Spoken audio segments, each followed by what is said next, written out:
देख रहे हैं राज तिलक, आपके साथ मैं हूं अंजना ओम कश्यप। आज हम पहुंच चुके हैं उत्तर प्रदेश के देवबंद में।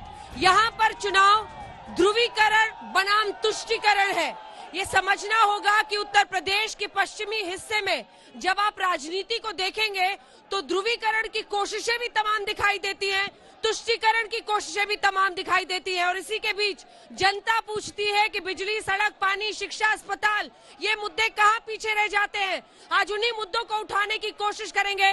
तालियों के साथ देवबंद की जनता का स्वागत। बड़े जोश के साथ आज देवबंद के लोग यहाँ पर इंतजार कर रहे हैं। आपका परिचय आज करा देते हैं क्योंकि हमारे साथ दो उम्मीदवार आज मंच पर मौजूद है।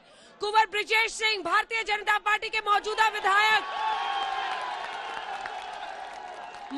विधायक भी हैं और इस बार बीजेपी के प्रत्याशी भी हैं। तालियों से स्वागत कीजिए कार्तिकेय राणा का। समाजवादी पार्टी की तरफ से प्रत्याशी हैं। बीएसपी की तरफ से टीकम चौधरी मंच पर मौजूद हैं। जो उम्मीदवार हैं उनके वो बेटे हैं। राहत खलील साहब, कैंडिडेट कांग्रेस पार्टी की तरफ से। तालियों के साथ उनका स्वागत कीजिए राहत खलील साहब का। इससे पहले कि हम आपको जरा सा देवबंद के बारे में बताएं, ग्राउंड रिपोर्ट दिखाएं। एक तरफ दारुल उलूम है जिसकी अपनी एक, आप कह सकते हैं, शिक्षा के घर के तौर पर जिसका पूरा प्रचार होता है। दूसरी तरफ माता त्रिपुर देवी का मंदिर भी यहाँ पर है। लेकिन इन सब के बीच देवबंद अपने गंगा जमुनी तहजीब के लिए जाना जाता है, भाईचारे के लिए जाना जाता है। सबसे पहले ये ग्राउंड रिपोर्ट, फिर चर्चा की शुरुआत।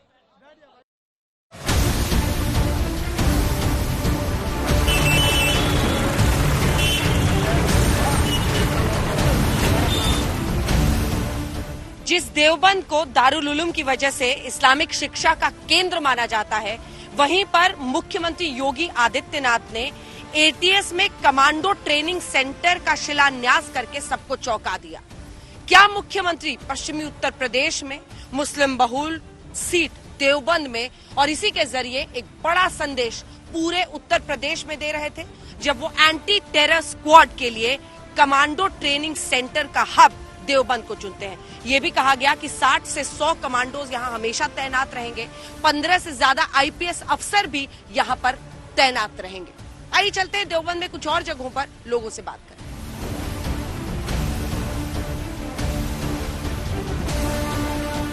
क्या लगता है आपको, चुनाव में क्या मुद्दे अहम है? देवबंद के लिए आप लोग क्या चाहते हैं और किसका आपको लगता है इस वक्त बलराम? कोई भी आता है, ज्यादा विकास नहीं हो पाता और टाइम के टाइम पे सारे काम कराते हैं ताकि वोट लिया जाए। हमारे यहाँ भीमवर साहब भी अभी वोट करा रहे हैं क्योंकि दोबारा इलेक्शन में फिर खड़ा होना है उन्हें, इसलिए दिल जीतने के लिए करा रहे हैं। नहीं, बदलनी नहीं चाहिए। सही है मेरे साथ। सही है। क्यों? क्योंकि आज तक बतेरा बहुत काम करा दिया उन्होंने, जितना भी मतलब उन पे हुआ है। और कोरोना के चलते वक्त उन्होंने मतलब जो उन पे हुआ है, मतलब जो सही किया है उन्होंने, जो अब तक किया है। यहाँ पर चुनाव में क्या सोच है आपकी? काम होता है, नहीं होता है? गरीबों को कोई पूछने वाला है? वो गरीबों को क्या पूछ रहे, कर खा रहे। हमारी तो सुनवाई किसी ने आज करी नहीं। जी मैडम, सब काम हो रहा है मैडम देखिए राशन सबको मिल रहा है और जैसे कि जब गुंडागर्दी थी वो कम हो गई है। पिछली सरकार है ना, आजम खा की भैंस ढूंढने का काम करती थी वे अकल उसके। आजम खा के पुलिस वाले सब वेन के नोक करते सब टोटल, मतलब ये काम हो रहा था उनकी सरकार में। यहाँ देखे राशन भी फ्री है, वो भी हर चीज काम हो रहा। पुल बना है हमारे यहाँ, हम योगी जी ने बनवाया है। सारा काम योगी जी की सरकार में हो रहा है।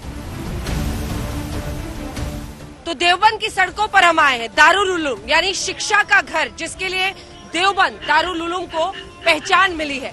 आपको बता दें, सहारनपुर में कुल 7 सीटें हैं, जिनमें से 4 सीटों पर बीजेपी का कब्जा है। वहीं 2 सीटें समाजवादी कांग्रेस पार्टी की झोली में है और 1 समाजवादी पार्टी के पास है। कुल मिलाकर देवबंद और देवबंद की राजनीति किस दिशा में जा रही है, यही जानने के लिए हम देवबंद की सड़कों पर निकलेंगे, आम लोगों से बातचीत करेंगे। लेकिन यहीं पर मुख्यमंत्री योगी आदित्यनाथ ने एटीएस देवबंद का भी शुरू, और एटीएस देवबंद में वो कह रहे हैं एंटी टेरर स्क्वाड कमांडोज की ट्रेनिंग के लिए खोला गया है। दूसरी तरफ वो दारुल उलूम है जहां पर शिक्षा का घर बताया जाता है। तो क्या यहाँ पर हो रहे विकास से, क्योंकि 7 जो सहारनपुर की सीटें हैं उसमें से देवबंद एक ऐसी सीट है जिस पर बीजेपी का कब्जा है, बीजेपी के यहाँ पर विधायक है। कुछ यहाँ पर छात्र हैं जो यहाँ पर शिक्षा प्राप्त करते हैं, उनसे बात करते हैं। आप लोग यहाँ पर रहते हैं, क्या आपको लगता है यहाँ काम हुआ है? कुछ नहीं काम हुआ। कुछ काम नहीं हुआ। क्या मुश्किलें हैं यहाँ पे? सब मुश्किलें, महंगाई है और जी बेरोजगारी है, देख कैसे नौजवान घूम रहे। मैडम मेरा तो ये कहना है कि जब से चल रहा है मामला, जो चल रहा है वो चलेगा, लेकिन जब से हमें एक ऐसा शेर मिला है जिसको असदुद्दीन ओवैसी कहते हैं, हम तो अब उसके पीछे चलेंगे। और हमने ये सीखा है और हम ये कहते आए हैं कि हमें अब किसी रहबर और न रहनुमा की जरूरत है। हमारी रहनुमाई के लिए सिर्फ कुरान जिंदा है। वतन की सरजमी को नाज है मेरे लहू की शहादत पर, हमारे खून के कतरे में हिंदुस्तान जिंदा है। देवबंद में लगभग 3.5 लाख मतदाता हैं, जिनमें 1.25 लाख मुस्लिम मतदाता हैं। बाकी बच्चे 2.25 लाख, जिसमें सबसे ज्यादा यहाँ पर दलित वोट बैंक है, लगभग 65,000 लोगों का। इसके अलावा त्यागी, ठाकुर सभी वोट है। लेकिन इस बार एक बार फिर क्या बीजेपी यहाँ पर अपने विधायक को जीत दिला पाएगी, या फिर ओवैसी की जो अलग अलग जगहों पर आपने बात सुनी है, या फिर अखिलेश के गठबंधन का जिक्र, इन सब पर जीत किसकी होगी, इसी पर चर्चा के लिए आइए लिए चलते हैं आपको राज तिलक के मंच पर। कुंवर ब्रिजेश सिंह जी, आप यहाँ पर मौजूदा विधायक हैं। आपने ऐसा क्या काम किया है जिसकी वजह से ये लोग फिर से आपको चुनकर विधायक बनाए देवबंद का? बहन अंजना जी, बहन अंजना जी, सबसे पहले आपकी बात का मैं जवाब दूं। मैं बड़गांव के अंदर अपना एक रोड शो बीच में आपके शो के कारण छोड़ के आ रहा हूं। बहुत अच्छी मैं बात वहां है। की जनता धन्यवाद से आपका। माफी चाहता हूं। मुझे बीच में शो, अपना रोड शो छोड़ के आना पड़ा। रही बात आपकी कि मैं अब आपके सवालों का जवाब देता हूं। हाँ। भारतीय जनता पार्टी अपने मूल मंत्र के साथ काम करती है, सबका साथ, सबका विकास, सबके विश्वास के साथ। हम सबको साथ लेकर चलने का काम करते हैं। इसी देवबंद के अंदर भारतीय जनता पार्टी की सरकार के अंदर, इसी देवबंद के अंदर एटीएस सेंटर की स्थापना कराने का काम भारतीय जनता पार्टी की सरकार में हुआ है। बगल में आप जैसे ही सहारनपुर की तरफ बढ़ेंगी, हाँ। ये देवबंद जो आज तक विद्युत के मामले में दूसरी जगह पर निर्भर था, हाँ। 220 केवीए का सब स्टेशन लगभग 154 करोड़ की लागत से वो इसी देवबंद में बन रहा है। इसी देवबंद एटीएस का ट्रेनिंग कमांडो सेंटर देवबंद में बनाने की कोई खास वजह? नहीं, देखिए देवबंद में एटीएस सेंटर क्यों सर? देखिए, माननीय मुख्यमंत्री जी को ऐसा लगा, हाँ। कि जब तालिबान ने अफगानिस्तान को टेक ओवर किया, तो उस तालिबानी सोच के कुछ जो वहां की गतिविधियां थी, ऐसा कहीं से प्रतीत हुआ कि वहां के कुछ तार देवबंद के धरा से जुड़े हैं। उस राष्ट्रीय सुरक्षा से जुड़े हुए मुद्दे को ध्यान में रखकर, क्योंकि ये देश सबसे ऊपर है, देवबंद से कनेक्शन था, ऐसा सरकार मानती है, ऐसा सरकार मानती है। मैं जवाब मांगता हूं, ऐसा सरकार ने मांगा। हमने राष्ट्रीय सुरक्षा के मद्देनजर ध्यान रखते हुए देवबंद के अंदर एटीएस सेंटर की स्थापना की है। कार्तिकेय राणा जी, एटीएस बना रहे हैं, तालिबान से देवबंद का कनेक्शन बता रहे हैं और अपने सिरे से राजनीति कर रहे हैं। वो कह रहे हैं सबका साथ, सबका विकास, सबका साथ, सबका विकास, सबका विश्वास हम करते हैं। देखिए अंजना जी, राणा साहब, रही बात एटीएस सेंटर की, मैं आपको बता देना चाहता हूं, एटीएस सेंटर, ये सरकार, भारतीय जनता पार्टी की सरकार, सिर्फ फीता काटने वाली सरकार है, शिलान्यास करने वाली सरकार है।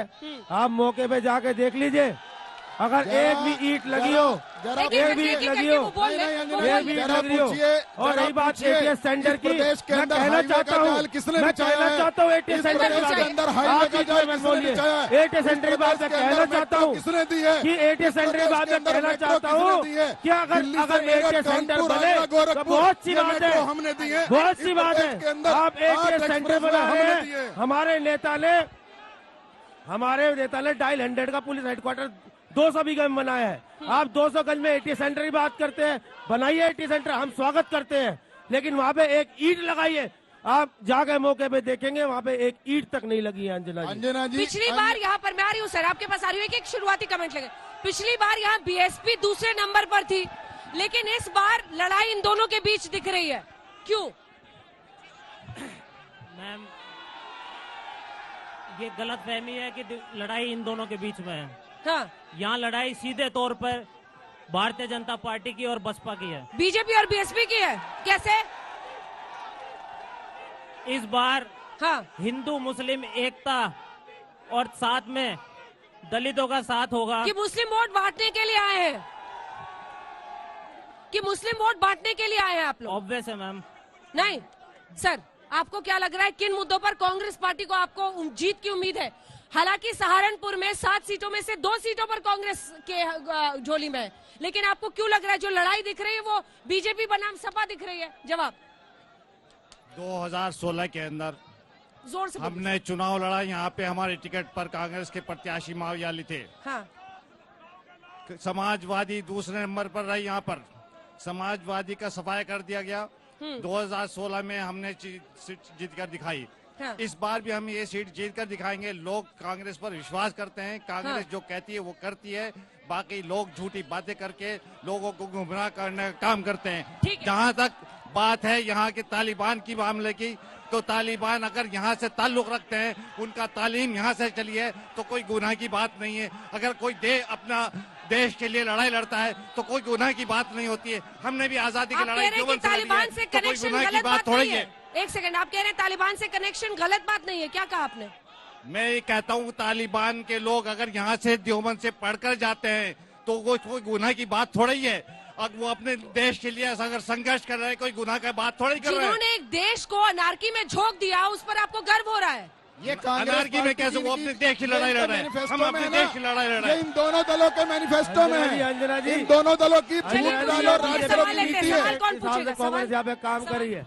इमरान मसूद चले गए हैं यहाँ पे। जल्दी पूछिए। मैं बिरजेश जी से सिर्फ एक सवाल पूछना चाहता हूँ। बड़े भैया, आप हमें ये बता दीजिएगा, हमने मान लिया ATS सेंटर अच्छी बात है, लेकिन इससे गरीब मजदूर आवाम का क्या फायदा हुआ है? बस जवाब।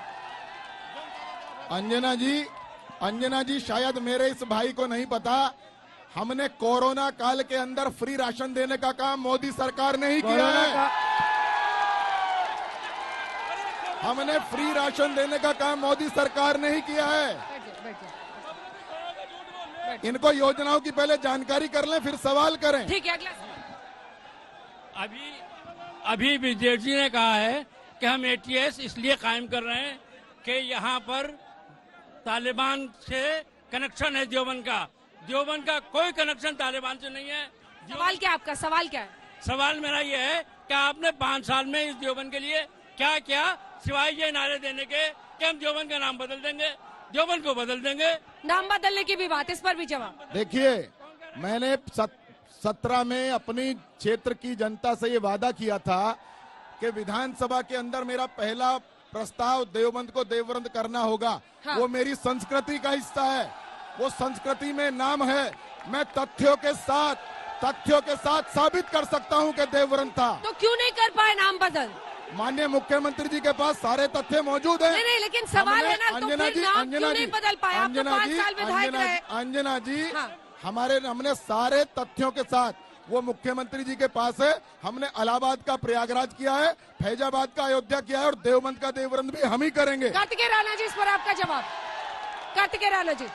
मैडम, अंजना जी, जो विधायक अपना पहला वादा कि देवबंद से देवबंद नाम करना है, वो वादा पूरा नहीं कर सकता, वो विकास क्या करेगा? आप मुझे बताइए। और एक बात बताइए, इलाहाबाद से प्रयागराज हो गया, हो गया नहीं हो गया? आप क्या आपकी मुख्यमंत्री के सामने अपनी सरकार में आपकी इतनी नहीं चलती है कि आप एक अपने विधानसभा का नाम बदलवा पाए? विकास की बात छोड़ दीजिए। अंजना जी, अगला सवाल। अंजना जी, मैं एक बात बोलना चाहता हूँ आपको। बोलना नहीं है, ज्ञान नहीं, सवाल पूछो। मेरी बात सुनो। मैं सन 2013 में इसी कॉलेज में पढ़ा हूँ और हमारी मुस्लिम बहनें हमारे साथ पढ़ती थी। और सन 2013 की बात मैं आपको बता रहा हूँ कि यहाँ पे जो मुस्लिम लड़कियाँ थी, और मैं यहाँ पे मैंने पॉलिटेक्निक इसी कॉलेज में करी है सन 2013 में। और यहाँ पर सुरक्षा व्यवस्था इतनी ऐसी खराब थी उस टाइम पे कि अगर मुस्लिम लड़की हमारी बहन भाई जाती थी तो किसी को भी मतलब इतने लड़के आते थे, इधर से जाते थे और उठा उठा के ले जाते थे। सवाल क्या है? सवाल क्या? आज इस शासन के अंदर, योगी सरकार के शासन के अंदर इतनी व्यवस्था है कि आज जहाँ पे आप खड़े हो, यहाँ सन 2013 में इतनी कानून व्यवस्था इतनी खराब थी कि आप यहाँ पे नहीं खड़े हो सकते थे। कानून व्यवस्था को लेकर एक कार्तिक जी सर, मैं कार्तिक राणा जी से पूछना चाहता हूं कि अगर एटीएस सेंटर की यहाँ पर स्थापना हुई है, अपराधी और आतंकवादी उसे ही तो ठोकेंगे, आम आदमी को तो बचावेंगे, इसलिए आपको परेशानी क्या है इससे? ठीक है, दो सवाल है। वो कह रहे हैं कि इससे पहले अपराध ज्यादा था, लड़कियों को बच्चियों को डर लगता था निकलने में, कानून व्यवस्था बेहतर है। दूसरा वो कह रहे हैं एटीएस अगर आतंकियों को पकड़ेगा तो आपको क्यों परेशानी हो रही है? देखिए, पहली बात हमने लड़कियों की सुरक्षा की बात करी है। आप मुझे हाथरस कांड में बताइए क्यों से एक एससी समाज, दलित समाज की लड़की को क्यों अंधेरे में जलाया गया? क्या ये लड़की सुरक्षा की बात है? दूसरा एटीएस सेंटर की डिमांड, अगर एटीएस सेंटर यहाँ बन जाता तो मैं खुली बाहों से, मैं और मेरी पार्टी समाजवादी पार्टी, हमारे नेता माननीय अखिलेश यादव जी खुली बाहों से इस डिसीजन का स्वागत करते हैं। एटीएस सेंटर अगर बन जाता तो हम लोग खुली बाहों से इस चीज का स्वागत करते हैं। लेकिन आप देख लीजिए वहां पे एक ईंट नहीं लगली है। ये सिर्फ ध्रुवीकरण की राजनीति करते हैं। अगर पाकिस्तान, आतंकवाद, हिंदू मुस्लिम अगर इन पे ना हो तो चुनाव भीख की राजनीति ये लोग कर रहे हैं, भीख की राजनीति कर रहे हैं। ये चुनाव में कभी जीत नहीं सकते अगर हिंदू मुस्लिम तालिबान के बिना आपका काम ही नहीं चलता। ऐसा है ना अंजना जी, ऐसा है ना अंजना जी।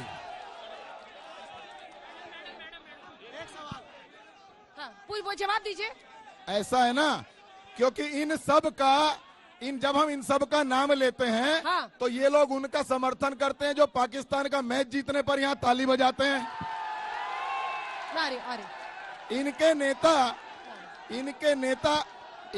नेता अखिलेश यादव जी, इनके नेता आप किस बात पर ये जवाब देना चाहती हैं? ये अभी आपने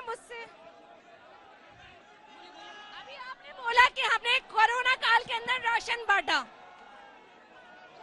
प्लीज, आपने बोला कोरोना काल के अंदर आपने राशन बांटा।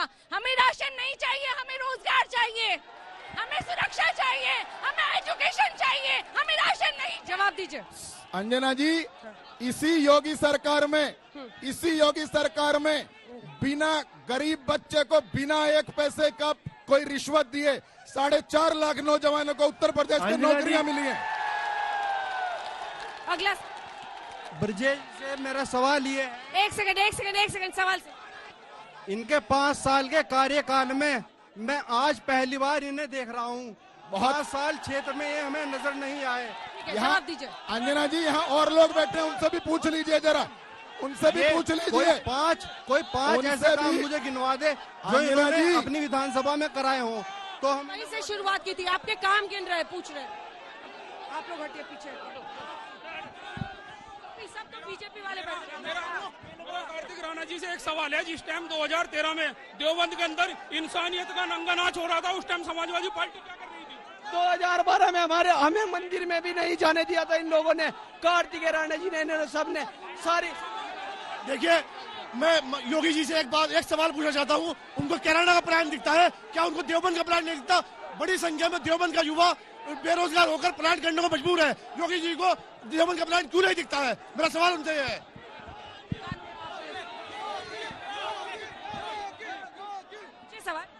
भाई साहब, इतना के 40,000 वोट तो लिख लो आज कैमरे के सामने का। सवाल पूछो। 40,000 वोट था। सवाल पूछिए, आपका सवाल होगा। मैं कार्तिक राणा, मैं सभा प्रत्याशी कार्तिक राणा से पूछना चाहता हूं, जब सभा की सरकार थी, कानून व्यवस्था इतनी खराब थी, 2013 में AK-47 किससे छीनी गई?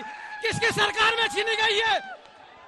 कानून व्यवस्था को लेकर आपसे सवाल कर रहे हैं और आपसे रोजगार को लेकर। कानून व्यवस्था पर आपको घेर रहे हैं और रोजगार पर उनको। कानून व्यवस्था के बारे में कृपया करके बोलने दीजिए। देखिए, जवाब सुनिएगा, नहीं तो फिर नहीं हो पाएगा। प्लीज, सवाल पूछा, जवाब से रिक्वेस्ट कर रही हूं, प्लीज समय दीजिए। कानून व्यवस्था में हाथरस कांड देख लीजिए। कानपुर में एक व्यापारी को कस्टोडियल डेथ हो जाती है, उसे इतना मारा जाता है। लखनऊ में लूटपाट हो जाती है, मर्डर हो जाता है। क्या कानून व्यवस्था है? क्या कानून व्यवस्था ये कहती है कि लखीमपुर खीरी वाले कांड में कि आप गाड़ी के नीचे, एक थार के नीचे किसानों को रोन देंगे? कौन सी कानून व्यवस्था की आप लोग बात कर रहे हैं? ठीक है, मेरे को अपने प्रतिनिधियों से सिर्फ एक सवाल पूछना है कि आप क्या करते हैं? मैं डॉक्टर हूँ। मेरा सर्विस जो आपका जीटी रोड पे है मेरा क्लिनिक है। कितनी सर्विस रोड ना बनने से कितनी दिक्कत हो रही है। फ्लाईओवर तो बनवाया आप लोगों ने, लेकिन उसको मानक के अनुरूप बनाया क्या आपने? हम कितनी बार मैंने एप्लीकेशन दे डाली है, कितनी बार मैंने आगे सीएम के पास भी पोर्टल में डाला है। क्या सर्विस रोड मानक के रूप है? कितने एक्सीडेंट होते हैं आपने आज तक देखा? अंजना जी, जवाब दीजिए। फ्लाईओवर पे वो फ्लाईओवर पे जो फ्लाईओवर बना था उसका जो एग्रीमेंट है वो हमारी सरकार में नहीं, इनकी सरकार में बनाया गया था। वो पीपीपी मोड में बना है। उसका सर्विस रोड का मानक जितना उसमें है, उसके बगल में एक नाला है, वो इनकी सरकार का था। हमारी सरकार ने आने के बाद उसको चौड़ीकरण का काम कराने का काम प्रारंभ हम करेंगे। हम नाले को चौड़ा करवाएंगे। हेलो, मैं जल्दी पूछिए। जो सवाल पूछ रहा हूँ मैं सपा बसपा भाजपा सारे लोगों से पूछ रहा हूँ मैं कि देवबंद के अंदर 2 सरकारी संस्थाएं हैं, एक स्कूल है, एक हॉस्पिटल है।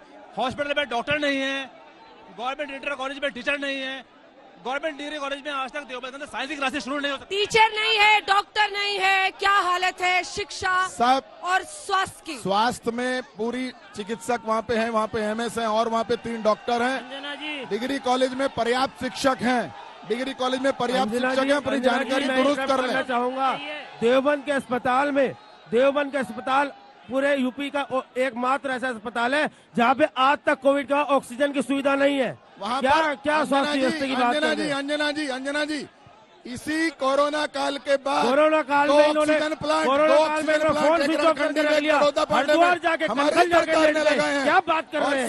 क्या बात कर रहे हैं? आपसे मैं सवाल नहीं पूछ रहा। आपको तो तालिबान पसंद है। मैं तालिबान को पसंद आपके पास इसलिए तो करता विकास हूँ। का बड़ा अच्छा मंत्र है तालिबान। अगर ये कहते हैं एटीएस सेंटर यहाँ कायम करके ये तालिबानी उसको आतंकवाद खत्म करना चाहते हैं, ऐसा कुछ मामला नहीं है। यहाँ कोई आतंकवादी मामला नहीं है। अगर ये देवबंद में जो बसने वाले लोग कार्तिक से है, तो मैं उनका समर्थन करता हूँ, पुरजोर समर्थन करता हूँ। प्लीज लड़ाई नहीं। धारा 3 सवाल आपसे सवाल है। कार्तिक भैया से मेरा सवाल है, धारा 370 में विरोध क्यों गिरा? अनुच्छेद 370 जब जम्मू कश्मीर से हटाया गया तो क्यों उसका विरोध किया, ये पूछ रहे वो। किसने विरोध किया? किसने विरोध किया मैं पूछना चाहता हूँ। अनुच्छेद 370 हटाए जाने का विरोध अनुच्छेद किया। 370 पे किसने विरोध किया? और दूसरी बात कह रहे हैं आपने विरोध ही 370 नहीं आपने किया। लागू कर दी। मेरा सवाल है विधायक जी से कि देवबंद आपने जम्मू कश्मीर में कितने बजाज शुगर मिल का पिछली जनवरी का पेमेंट नहीं करवा पाए, क्या विधानसभा में आपने ये मुद्दा उठाया है? जवाब दीजिए। बजाज शुगर मिल मेरी विधानसभा में नहीं आती है। मेरी विधानसभा में देवबंद शुगर मिल है। 14 दिन के अंदर भुगतान हो रहा है उसका कुछ हिस्सा। 14 दिन के अंदर भुगतान हो रहा है। 14 दिन में भुगतान हो रहा है। 14 दिन में भुगतान हो रहा है। बजाज शुगर मिल में कुछ गाँव मेरे लगते हैं, लेकिन उसका भी भुगतान बढ़ाने का काम योगी सरकार ने किया है। और इनकी जानकारी के लिए बता दूं, सुनिए मेरे मित्र सुनिए, इनकी जानकारी के लिए बता दूं, अब तक का सबसे ज्यादा भुगतान भारतीय जनता पार्टी की सरकार ने किया है। अगला सवाल मेरा समाजवादी पार्टी कार्तिक राणा से एक सवाल है। अगर आपको जनता पसंद करती तो आपको 2017 में क्यों हटाया गया? पब्लिक ने क्यों हटाया?